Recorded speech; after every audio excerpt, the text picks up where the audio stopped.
Hello and welcome back to AP World History Modern. Today we're going to begin Unit 0.5.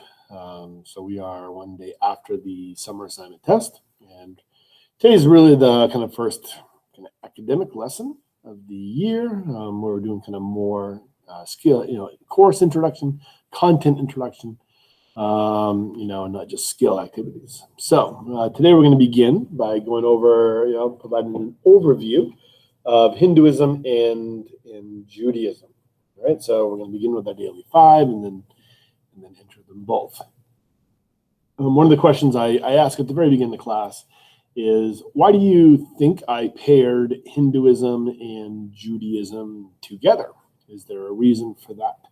And it's a question that if a couple of my students will get very quickly if they took AP Human Geography last year as a freshman. So if you took AP Human Geo, you would be able to kind of associate a similarity between these two religions, in that these are both ethnic religions, right? Both ethnic religions, as opposed to a universal religion or universalizing religion.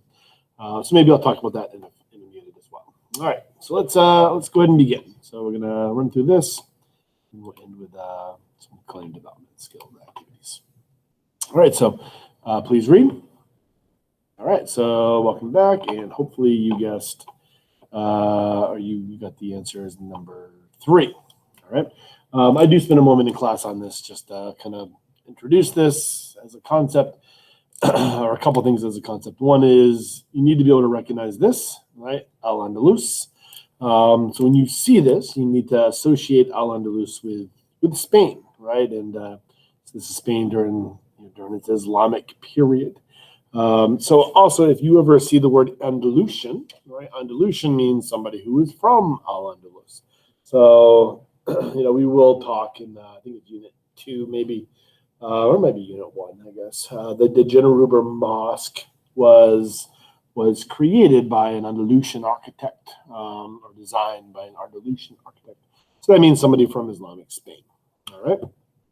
And so recognize that, and just kind of be aware of that. All right, so moving on. All right, so go ahead and have a read on this.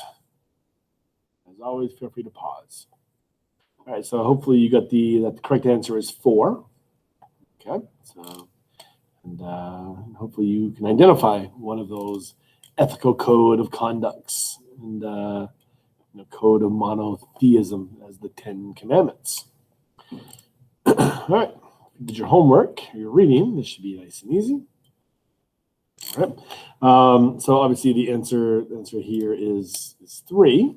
Okay, and what I'll often do is, what I do in class is, since we just had a reading on this last night, I'll ask what the kind of academic word is for reincarnated.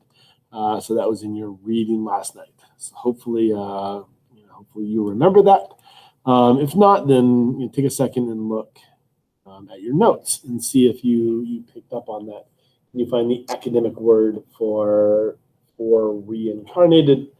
So hopefully you come up with samsara. Right. All right, which religion? Okay, go ahead and have a read on this. And hopefully that is a really easy one. Obviously the answer is 1. All right, so go ahead and do this.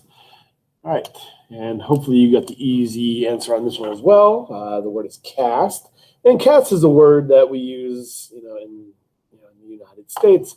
But since this concept was in your reading last night, what's the academic word for caste? It's always good to kind of bone up on our academic vocabulary. So go ahead and look for that, see if you can find it. All right, and or come up with that. All right, and hopefully you came up with the word Varna, right? Varna. Varna, Varna. And if you guess Jati was a really good guess, because Jati is simply a subdivision of the Varna system. So these are the Varnas, and Jati refers to subdivisions in individual Varnas. All right, next one. All right, and of course the answer to there is 3. All right, so we're going to begin with Judaism today. And I'm just going to run through a really brief kind of history or timeline. I mean, talking very brief, just kind of give you some highlights, and of course try to connect this back to stuff that we need to understand about Judaism for the course. All right, so I guess a good starting place is starting with the kind of the originations of Judaism, the founders, the foundation of Judaism. And generally speaking, Judaism is traced back to Abraham, and all religions that trace back to Abraham are referred to as the Abrahamic religions. The Abrahamic religions, right? Abrahamic religions are Judaism, Christianity, and Islam, right? So those three religions, right, trace their roots back to Abraham. So Abraham, originally from Mesopotamia, this Fertile Crescent region, would have lived in the Babylonian Empire, and eventually moves and migrates and settles into what is historically referred to as Canaan, right? Other kind of early stuff that kind of connects Judaism to Mesopotamia are things like the Ten Commandments. So in class, I'll ask to identify who is often associated with the Ten Commandments, and it's not Abraham, it's Moses a couple of hundred years later. All right, but you can draw kind of a line from Mesopotamia to the Ten Commandments. Okay, so there are some similarities to the Ten Commandments with the Code of Hammurabi, which was the legal code and ethical code of the Babylonian Empire, and then that can be traced back to the oldest known written law code, the Code of Ur-Nammu, which was developed under the Sumerian Empire. All right, so I'm going to give you just kind of a brief little history, kind of relevant to kind of before our course begins. All right, so Abraham, and of course we can see the Abrahamic religious roots for Muslims, Jews, and of course Christians will delineate down this way, right? So Moses, all right, so Judaism is a 4,000-year-old religion, right? So about 4,000 years old. So other major kind of timeline dates. David, right? King David, King Solomon, around the year 1000 BCE or 3,000 years ago. Solomon, of course, builds the temple, and this begins the first temple period in Jewish history.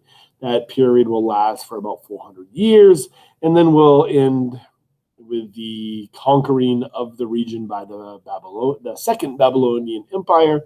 So this is King Nebuchadnezzar will conquer and destroy Solomon's temple, right? And in this period of Jewish history, Jews are forced off of their land, forced to move back to really where Abraham was from in Mesopotamia, right? So this is referred to as the Babylonian Captivity sometimes, or the Babylonian exile, and it lasts for about 50 years until the Second Babylonian Empire is conquered by Cyrus the Great, and Cyrus the Great will establish the Persian Empire.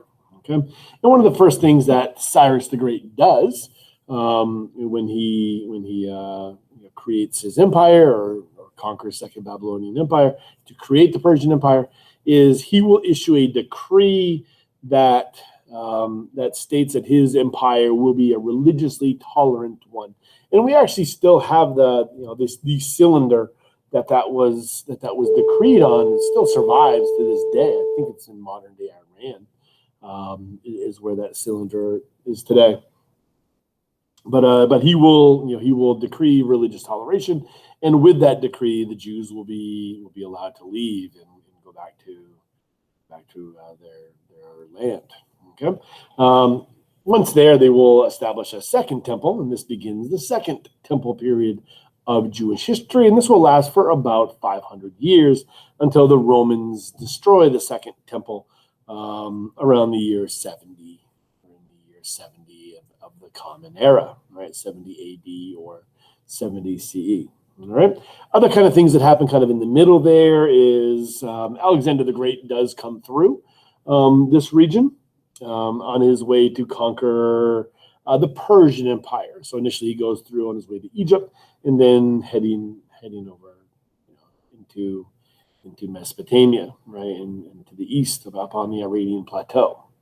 To conquer that, of course, he eventually goes to the Indus River Valley, and then eventually heads back and dies before he makes it back to Greece, and his kingdom then gets divided amongst his generals. So this region then goes under Greek rule. So the Ptolemies, will rule over, largely what is today in and around Egypt. The Succalids, around Mesopotamia, that region, and of course, Jerusalem and where the Jews live is largely kind of in the buffers or in the border zone of that. So there will be comings and going. I kind of mentioned this because it's during this period that the Maccabean revolt takes place, which is a way to, a revolt to purify the temple of the desecrations of the Greeks in the temple. And this gives us Hanukkah, right? This is kind of the origins of Hanukkah. Somewhere in the first century, or just say in the first century BCE, the Romans will conquer and take over this region, and then we start seeing this region referred to as Judea, right?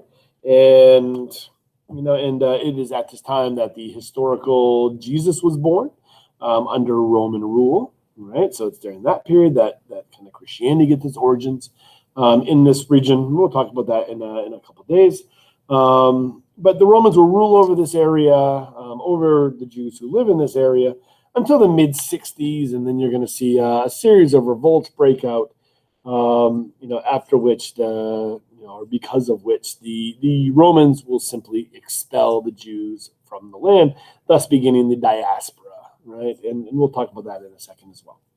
All right, so I'll kind of hit or miss a couple of things. We'll also, later in the course, we'll talk about modern Israel and the origins of that. So modern Jews will come back to this region about 150 or so years ago. That movement begins, or the origins of the Zionist movement begins. All right. Other things that happened because of this, because of the diaspora, because the Romans expelled the Jews from their land.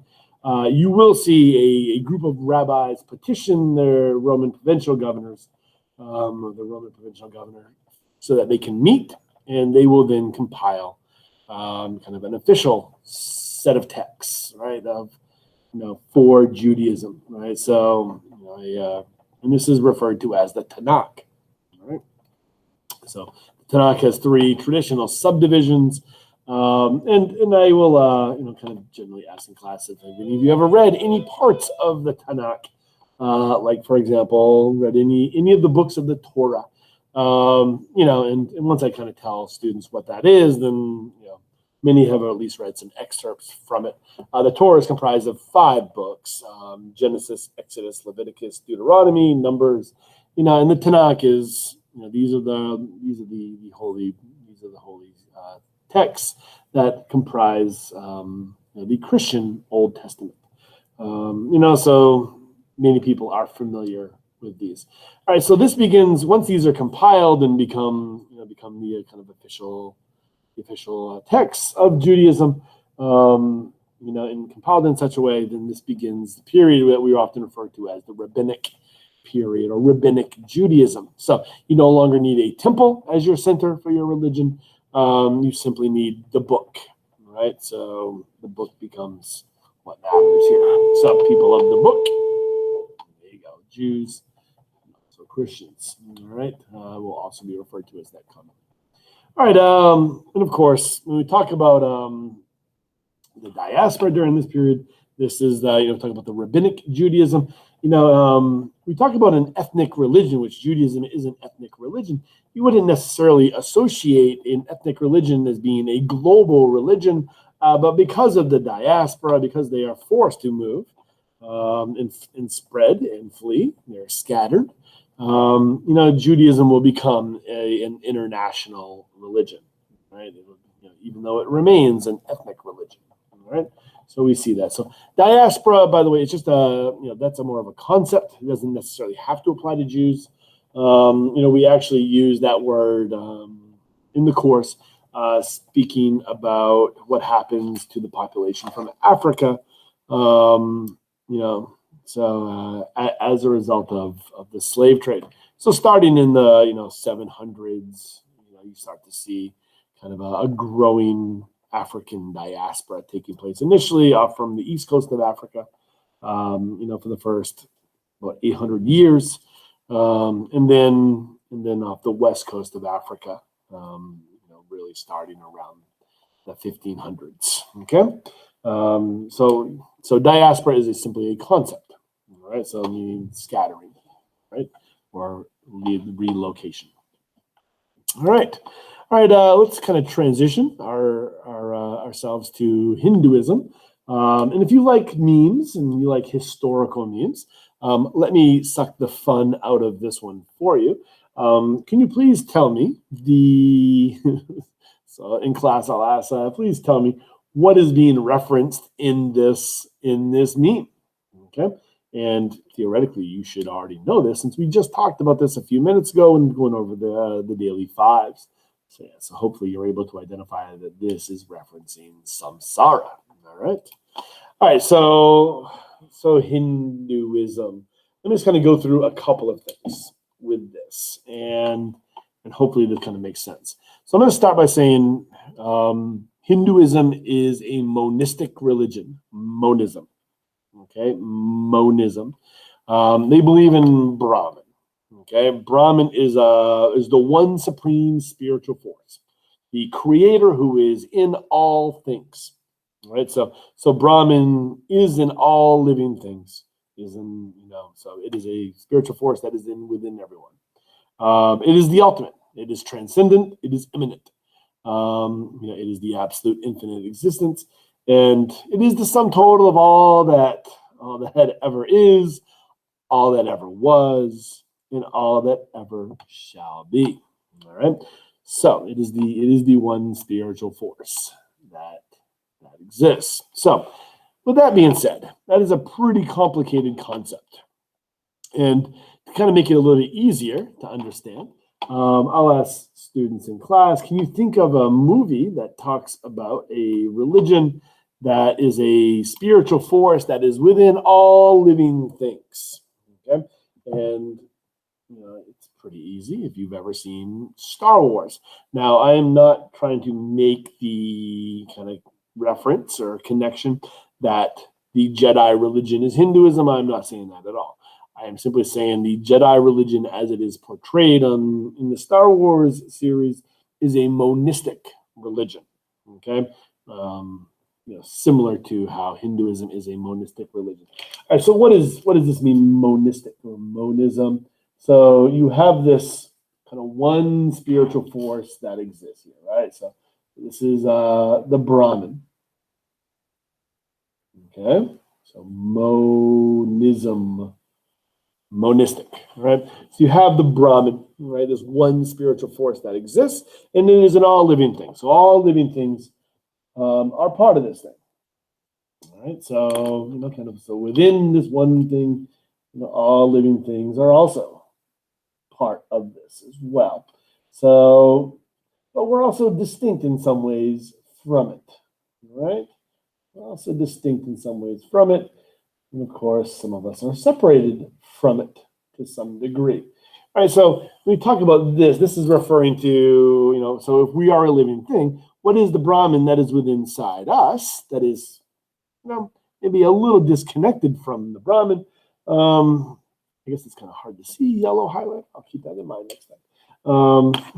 So this is referred to as the Atman. Okay, so within all of us is our Atman, or our essential self. Think of it kind of similar to like this concept of the soul, right? The soul that exists. So, all right. So that kind of makes sense to some degree, right? And all right, so let me just move on a little bit. Okay, but that's really difficult to understand. Okay, this idea that there's a spiritual force and we all have our essential self, which is part of that. So, in order to make it a little bit more tangible, you start to see, Hinduism being portrayed as having kind of different incarnations, right? Kind of having that one spiritual force as having different incarnations. So the Brahman can be subdivided into three primary incarnations: Brahma, Shiva or Shiva, and Vishnu. Okay, and so then we have our kind of three primary incarnations. So just kind of draw this out for you. So this is a little bit more tangible, right? A little less kind of dotted line here. And so we have our primary incarnations: Shiva, Vishnu, Brahman, right? And these have different forces attributed to them. So this is a creative force. This is a destructive force, right? And this is a force of preservation, right? Because it's hard to wrap your mind around this idea that a spiritual force that creates life and brings you a child would also then bring a disease that would kill that child at 6 months old. Kind of very difficult to kind of wrap your mind around a single force be responsible for both of those kinds of things. So we see these kind of attributions being given to different incarnations of that force. And of course, that force then gets subdivided out even further, so that we have not just different manifestations of that force. You might actually have some kind of physical incarnation walking amongst people, right? So, taking an anthropomorphic kind of form and walking amongst the humans. So we see this with Krishna as portrayed from the Bhagavad Gita. One of the more well-known of the texts within Hinduism.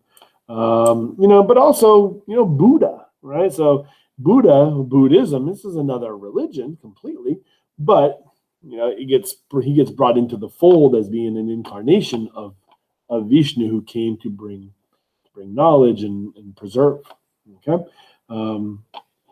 right. So let me just kind of show you on that. So we have these kind of subdivisions, and then these get subdivided out into different incarnations and different individuals who walk amongst and interact with humans here as well.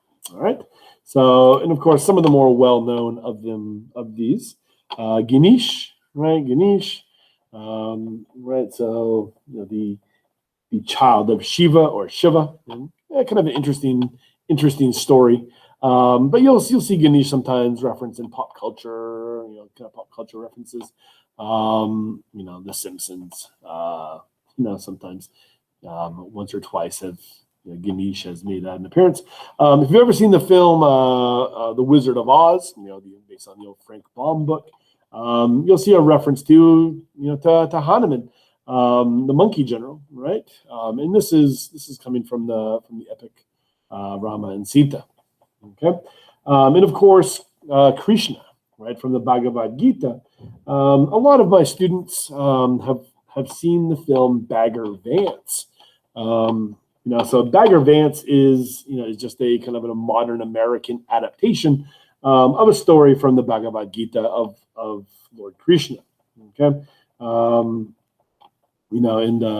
let me just kind of, in class, we take a moment and we watch a little bit, probably like 3 to 4 minutes of a film clip. I'm just going to show you how to Google it. So I look up the Legend of Bagger Vance. Name is Bagger Vance, and this will show you the Will Smith character, which is Bagger Vance, who is Krishna, right? When he first meets Juna, Juna is the Matt Damon character, and that is from the Bhagavad Gita, that is Arjuna. So they dropped the AR, and just kind of kept the phonetic name there. All right, so Juna is Arjuna, and the idea behind this is is let me make sure I am. Yeah. Okay. The idea behind this is kind of go back to the Bhagavad Gita story, is that Arjuna was a famous general, and was very successful. And after a series of very bloody campaigns, he had made the decision that he wanted to kind of end that life and separate himself and live the rest of his life out in quiet and peace. And once he had done that, then he is approached and is asked to, is convinced to take up arms again, right? And in the film, you have the story of Juna, who, and I do contextualize the film clip a little bit for my students who have not seen it, which I guess as time goes on is an increasing percentage of students. So just kind of contextualize the story a little bit. The character Juna is a young man who is in high school, an extremely gifted golf player, and is kind of set to make a name for himself in golf. And then World War I takes place, and he goes off to war with a bunch of boys from Savannah, and he's the only one to come home. The rest all get killed, and because of what he saw, he ends up blaming himself for what happened to his friends. He ends up, getting lost in a liquor bottle and spends the next decade as an alcoholic. So then the film is set in, a little over a decade after World War I, at the beginning or during the Great Depression, and he is then asked to come back and play golf. Okay, so the idea behind this film, is a Hindu concept that we're all born, right? Our Atman, our essential self, right? We are all born as kind of part of this bigger Brahman, and we all have a responsibility that we are born with, right?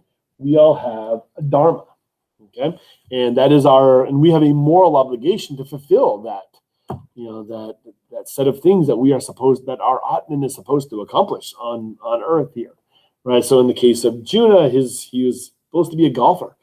Something threw him off that path, and Bagger Vance had come to put him back onto that path so that he could fulfill his Dharma, because the people needed him, right? The same is true for Arjuna, right? Arjuna he had a Dharma to be a great military leader.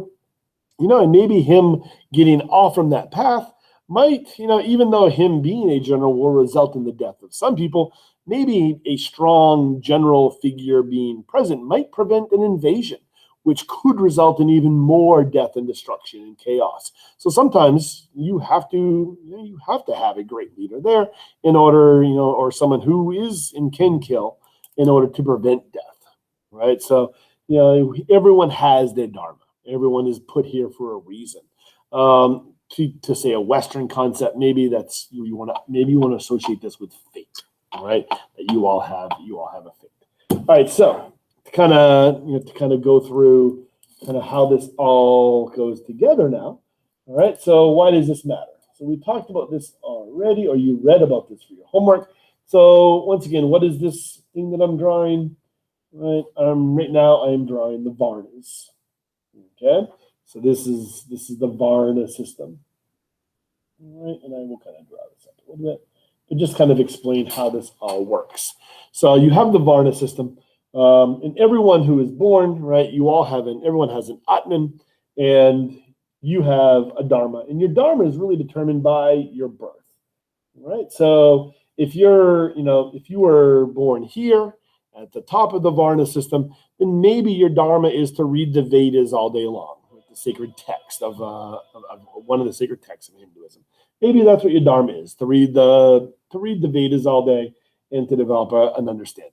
Maybe if you were born down here, like you're a Dilat, your Dharma is to shovel human waste and wheelbarrow it out of the city every single day. That is what your Dharma is. Okay. If you don't fulfill your Dharma, obviously society will break down. So your Dharma is important, even if you are, even if you are at the kind of the bottom of the Varna system. your job is still essential to the overall functioning of society itself, right? So everyone has to fulfill their dharma in order for there to be order and for society to work. All right. All right. So if you do your dharma, okay, then let me kind of introduce a new concept here, right? This idea of karma, right? And I'll talk about that in a minute as well. But karma, right? If you do your dharma, I'm just gonna explain this kind of like this, right? One of my professors in college described karma like this. Karma is something that you accumulate for not doing your dharma. Okay, so if you do your dharma, you will not accumulate karma. Okay, and if you don't accumulate karma, then your Atman will remain light or not weighed down, so that when you die, okay, and your Atman undergoes samsara, right? Remember samsara, okay, or reincarnation, right? So if you do your dharma, your Atman will not accumulate karma. So when you die and you undergo the process of samsara, your Atman will be light, and you'll be able to rise within your varna. Okay? However, if you do not do your dharma, you will accumulate karma. Right? So we fill up our little karma suitcase. Right? If you do not do your dharma, you will accumulate karma, which will then weigh down your soul, your Atman. Right? So if you don't do your dharma, you'll accumulate karma, and when you die and undergo samsara, then you will go down in your next varna. All right. So hopefully that makes sense. Do your dharma, right? Don't accumulate karma, right? Then you rise in the varna when you undergo your samsara. Right. So kind of makes sense if you put it all together there, right? Now notice, in here is kind of another concept that was in your reading from last night, is that the individual varnas, right? These are your varnas. These, the different levels that exist within the varna system, these are the jati, right? So just because you are in the same varna as somebody doesn't mean you are necessarily on the same level as them, right? So there are different people within different socioeconomic, right, different power relationships that exist within each varna, right? So and those subdivisions are known as the jatis. All right. Okay, so that all being said, right, there's a couple of other kind of basic concepts here, and I've kind of run through most of these kind of common beliefs.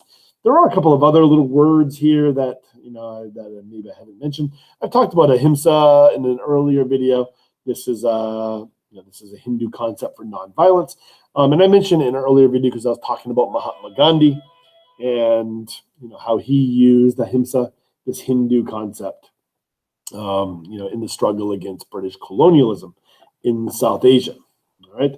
Moksha. So moksha is when you kind of liberate yourself from that samsara cycle, and your Atman is reunited with the Brahman, the greater Brahman. All right. So moksha, kind of similar to nirvana within Buddhism. All right. And all right, karma is there. And this is another word here. I'll write this down as well. So this henotheistic. Okay, let's just kind of talk about that word. Monism, right? Monism is a generally accepted way to describe Hinduism. However, you will see sometimes Hinduism described as a henotheistic religion. And I think why it will sometimes be referenced as that is it's one of the effects of the Bhakti movement. Okay, so around the time of the beginning of our course, right, around the 1200s or a couple hundred years earlier, technically, you see the rise of the Bhakti movement, and it really picks up speed around the time of the beginning of our course. And what the Bhakti movement tries to do is make Hinduism kind of more tangible, to be actively practiced more by the population. Right. So one of the consequences of the Bhakti movement, is an increasing focus on a single aspect or manifestation of the Brahman, while not denying the existence of that there might be others. Okay, so you'll see, sometimes you'll see it referred to as like a cult of Shiva or the cult of Vishnu, just meaning a focus, right? A worshiping of that. So when you kind of look at some of these here, in southeast part of South Asia, around the year 1000, 900 to 1000, you'll have a kingdom known as Chola, and you'll often see these kind of bronze Shiva depictions, right? These bronze Shiva depictions, and of course that will be disseminated with Cholan merchants into Southeast Asia, right? So that's so you'll see sometimes Hinduism referenced as a henotheistic, because of kind of one of the effects of the Bhakti movement. All right. One other way that these kind of concepts get applied out in this course, if you talk about moksha, because of the laws of Manu, there was a practice that becomes associated with the kind of the Dharma of a woman. So if you want to kind of pause and read this for a second, go ahead and do so. All right, so this becomes part of the Dharma of a wife, is that in order for her not to accumulate karma, but there's also karmic implications for sati on the children of a wife, right? So because of that, there was a kind of an immense amount of pressure placed on some women within Hindu culture to commit sati. So when Hindus do not bury their dead, they perform cremation. So they would place the dead on a burial pyre, and it becomes the dharmic obligation of a wife to throw herself onto that burial fire to commit self-immolation, so that her Atman is released at the same time as her husband's, in order to make sure she fulfills her moksha. All right, so this is one of those concepts that it really kind of comes up in earnest when we deal with imperialism.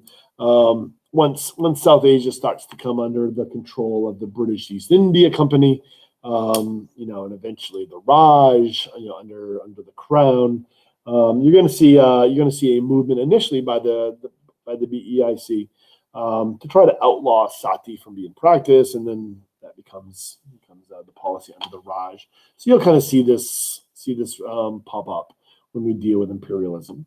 All right. So in case you're kind of wondering a little bit, if you're looking for a little bit more specifics on this, I assure you, I am never going to ask you to memorize all these. Just know that the Varna system exists. Jatis is an important concept to know, that there are jatis within each one of these Varnas. All right, and that's that. All right. A few other things before we kind of wrap up today. It's always good to be familiar with the architectural styles of different religions.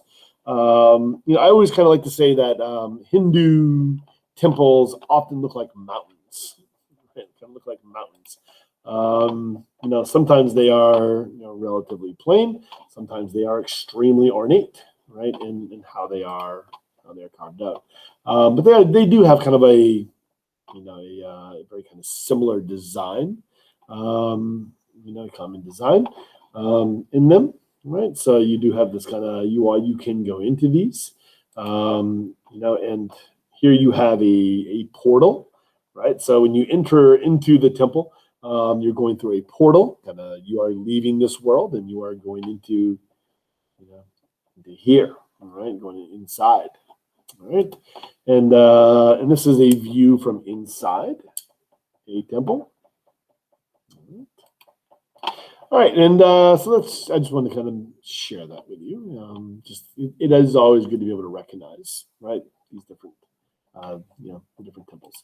All right, so let's try some claim development. right, so if I were to give you an actual prompt, a real prompt, could you come up with a claim? Right, so let's say this, very similar kind of contextualization that I'd given you last time, but the prompt's a little different. So develop an argument that evaluates the extent to which religious responses differed towards merchant trade and or wealth accumulation in the period. Right, so try to come up with a claim off that based on your homework, your reading. If you can do that, I'm going to give you a couple of documents you can pause and read to come up with a claim. So feel free to read through. I'm going to go on to document 2 now. All right, so I guess let me just tell you a little bit really quick about this as well. The Mauryan, this is a South Asian kingdom, in the 200s. We often associate Mauryan, when we think about Mauryan, we often think about Ashoka, who eventually converts to Buddhism, right? But the first Mauryan emperor and then subsequent Mauryan emperors would have been Hindu. All right, so document 2. So around the time of the beginning of our course. Okay, so maybe reading those will help you come up with a claim on your own. All right, that is all for today. Sapriyati.